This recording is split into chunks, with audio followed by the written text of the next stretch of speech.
Gayam lan Asem Malioboro karipta déning Danang Mocopat Project.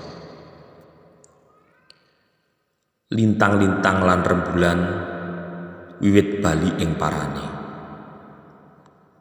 angeting sorot srengenge gawe greget wayah esuke.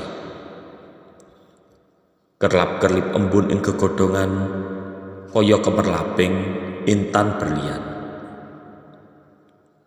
Ceho-cehan peksi ing wit asem lan gayam gawe ayem swasana alam, kaya-kaya alunan gamelan sak kiwa tengening dalan. Ora panas uga ora udan, dinamu lumaku alon kanthi tentrem lan aman. Sumilir angin ngobahake pucuking gegodhongan, kaya dene lambian tangan ing pentas beksan.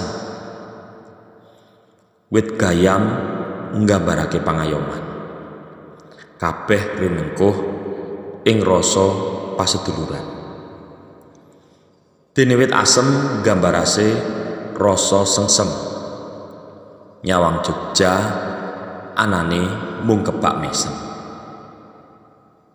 Malioboro isukmu nyebar cahya, kaya wali kang lagi ngempura. Malioboro, asem lan gayamu ngasah landheping jiwa, gawe bungah lan rumesep ing sehating raga. Matur nuwun Malioboro.